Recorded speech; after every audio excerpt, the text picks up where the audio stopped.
के हिटलर आया, सारे लोग सैल्यूट किए, हिटलर आ गया, सर सर सर हिटलर आ गया हिटलर। सुभाष चंद्र बोस खड़ा भी नहीं है हिटलर के आगे। हिटलर कंफ्यूज हो गया कि यार ये तो बहुत होशियार आदमी लग रहा है। फिर उस रक्त की स्याही में वे अपनी कलम डुबाते थे और आजादी के परवाने पर हस्ताक्षर करते जाते थे। उस दिन तारों ने देखा हिंदुस्तानी विश्वास नया, जब लिखा भारत के महारणवीरों ने खून से इतिहास नया।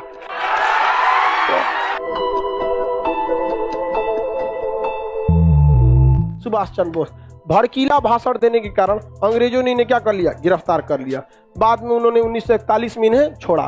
तब ये रसिया होते हुए इटली, रसिया, कई देशों की भ्रमण किए और कहाँ पहुंचे, जर्मनी में पहुंचे। और जर्मनी के पास पहले से जर्मनी में हमारा देखिए 1937 में 1937 में चुनाव हुआ और 1939 में अंग्रेजों ने भारत के कितने सैनिकों को लेकर गए थे और किसके खिलाफ लड़वा रहे थे? हाँ, जर्मनी के खिलाफ लड़वा रहे थे। और सुभाष चंद्र बोस कहाँ पहुंच गए, जर्मनी। और जर्मनी में हिटलर के पास गए मिलने के लिए। तो हिटलर को मिलने के लिए दिया गया। हिटलर के ऑफिस में कौन पहुंचे, सुभाष चंद्र बोस। और हिटलर के ससुर के हिटलर आया, सारे लोग सैल्यूट किए, हिटलर आ गया, सर सर सर हिटलर आ गया हिटलर। सुभाष चंद्र बोस खड़ा भी नहीं है हिटलर के आगे। हिटलर चल गया गुस्सिया के। बाद में पता चला नकली हिटलर था, उसका फेस वैसे ही मिलता था। उसके बाद आया ओरिजिनल हिटलर, सारे सैल्यूट किए, सॉरी हिटलर। ओकरो देख के सुभाष चंद्र बोस वैल्यू नहीं दिए। बाद में पता चला यो नकली था। जितना आया सब उसके खुद के बॉडीगार्ड कंफ्यूज हो जाते थे सब, लेकिन सुभाष चंद्र बोस नहीं।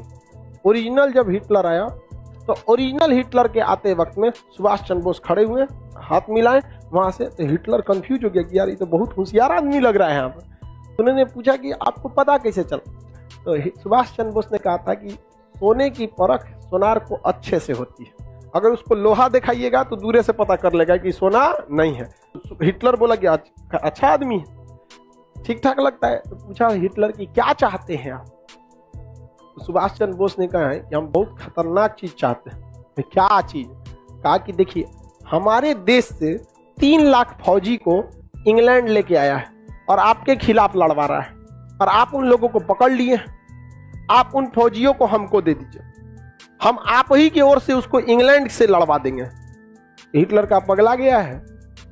कोनो मोटर कार समझा है कि अगला गियर लगाओ, बैक गियर लगा दो।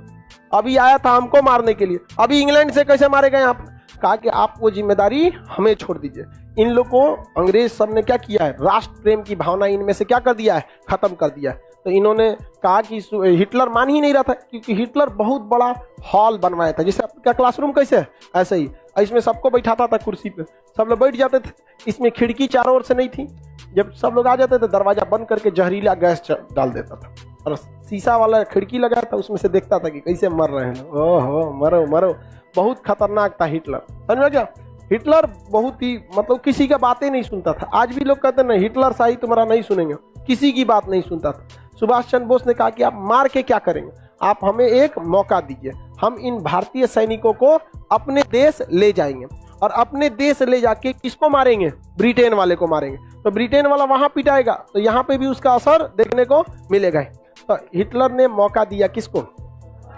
सुभाष चंद्र बोस को। सुभाष चंद्र बोस के पास बहुत सारे फौजी थे, तो देखे उन्होंने मनाया कि भाई देखो अंग्रेजों को मारो, ऐसे गांधी जी की तरह नहीं कि प्रथम विश्व युद्ध में साथ दिए आजादी मिलेगा, मिल गया आजादी नहीं, तो तुम द्वितीय विश्व युद्ध में अंग्रेजों का साथ देने आए हो, आजादी मिलेगा? कभी नहीं मिलेगा। भारतीय सैनिक पहले सुभाष चंद्र बोस के खिलाफ थे, क्योंकि सैनिकों को वेतन ठीक ठाक इंग्लैंड दे देता था, लेकिन भारतीय सैनिक जो थे उनको मोटिवेट किए सुभाष चंद्र बोस। बर्मा में इन्होंने प्लान बनाया कि बर्मा के रास्ते मतलब म्यांमार के रास्ते भारत में जाया जाएगा। सुभाष चंद्र बोस बहुत जबरदस्त थे। उनका एक नारा भी था, तुम मुझे खून दो मैं तुम्हें आजादी दूंगा।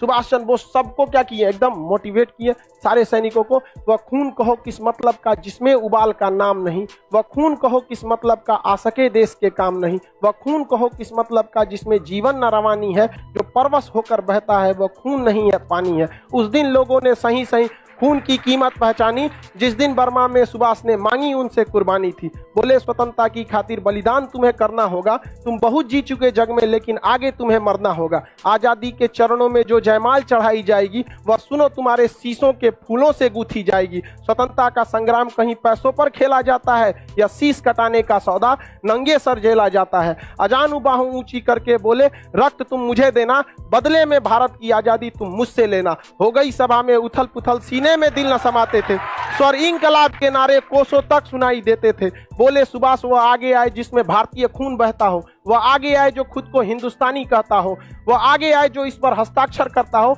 मैं कफन बढ़ाता हूं, वह आगे आए जो इसे हंस कर लेता हो। सारी जनता हुंकार उठी, हम आते हैं, हम आते हैं, माता के चरणों में अपना रक्त बहाते हैं। साहस से बड़े युवक उस दिन बढ़ते ही जाते थे, चाकू छुरी कटारों से वे अपना रक्त बहाते थे, फिर उस रक्त की स्याही में वे अपनी कलम डुबाते थे और आजादी के परवाने पर हस्ताक्षर करते जाते थे। उस दिन तारों ने देखा हिंदुस्तानी विश्वास नया, जब लिखा भारत के महारणवीरों ने खून से इतिहास नया। तो पूरे भारत के सैनिक जो थे, जबरदस्त सैनिकों में उछाल आया, बाप रे पूरे भारत के सैनिक उजाड़ देंगे रे इंग्लैंड को हम यहाँ। हिटलर देखा, कहा कि ये कौन आदमी है रे यहाँ, पूरा माहौल बदल के रख दिया यहाँ पे। सुभाष चंद्र बोस को देखकर हिटलर बहुत प्रभावित हुआ और हिटलर ने बहुत सुभाष चंद्र बोस की इज्जत किया और सुभाष चंद्र बोस को हिटलर ने नेताजी की उपाधि दिया था। सुभाष चंद्र बोस के योगदान को कोई नहीं भूल सकता। आप लोग बस एक लाइन पढ़ लेते हैं, तुम मुझे खून दो मैं तुझे आजादी।